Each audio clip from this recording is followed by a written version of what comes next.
Pimpinan Cabang Partai Gerakan Indonesia Raya, DPC Partai Gerindra Kota Denpasar, menggelar pendidikan politik untuk kader Partai Gerindra di Kota Denpasar.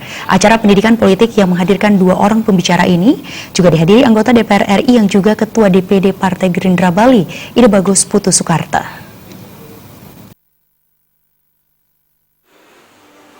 Sebanyak 300 orang kader Partai Gerindra Denpasar yang terdiri dari pengurus DPC, organisasi saya Partai Gerindra Denpasar, KSB PACS Kota Denpasar, dan kader muda Partai Gerindra mengikuti pendidikan politik. Ketua DPC Partai Gerindra Kota Denpasar, Made Mulyawan Arya mengatakan, pendidikan politik ini merupakan program wajib partai yang dilakukan untuk mempersiapkan kader partai memasuki tahun politik, di mana akan ada hajatan pilkada dan pilgub di tahun 2018, serta pileg dan pilpres di tahun 2019, dan dirasa perlu membekali seluruh kader partai politik agar kader Partai Gerindra dapat melaksanakan amanat partai, berjuang membela kepentingan rakyat di atas kepentingan pribadi dan golongan, berpedoman pada aturan perundangan yang berlaku dan berasaskan Pancasila serta Undang-Undang Dasar 45. Ditambahkan Made Mulyawan Arya, pendidikan politik ini juga sebagai upaya Partai Gerindra untuk regenerasi kader. Dijelaskannya, Partai Gerindra Kota Denpasar sangat membuka diri bagi kader maupun non-kader yang ingin mengabdi untuk Kota Denpasar melalui Partai Gerindra.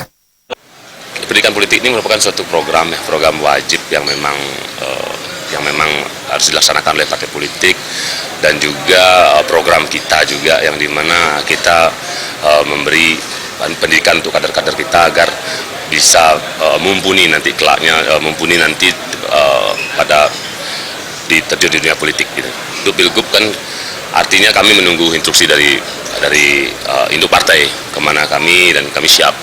Jadi kami siap akan bergerak untuk itu, dan 2019 ya otomatis target kami yang menambah kursi dari kursi yang ada pada saat ini.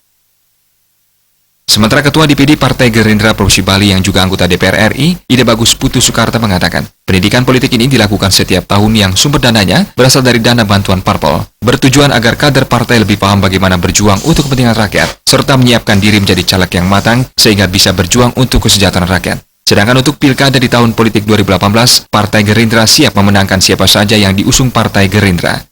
Pendidikan politik ini tentunya kader-kader kami lebih paham bagaimana berjuang untuk kepentingan rakyat. Yang kedua, bagaimana untuk menyiapkan diri ke depan ini menjadi caleg-caleg baru menjadi legislatif yang memang sudah mengerti dan memahami sehingga bisa nyambung dengan masyarakat di dalam memperjuangkan hak-hak masyarakat dan kewajiban dari masyarakat tersebut. Sekarang pendidikan politik di seluruh Bali ini betul-betul bertambah semangat karena ada 2018 ini pilkada dan 2019 adalah pileg. Dalam acara pilkada ini kami di jajaran DPC, DPD DPC seluruh Bali tingkat ranting semua sudah siap untuk memenangkan siapapun kita akan usung, kita akan berjuang semaksimal mungkin. Pada pendidikan politik Partai Gerindra Kota Denpasar, dihadiri 2 orang pembicara, yaitu Inyoman Wiratmaja dengan materi potret pemerintah dan negara tercermin dari wajah partai politik, dan Ana Agung Eko Wisnu Murti dengan materi substansi Undang-Undang Pemilu Nomor 7 Tahun 2017 dengan Undang-Undang Pemilu sebelumnya. Tim Liputan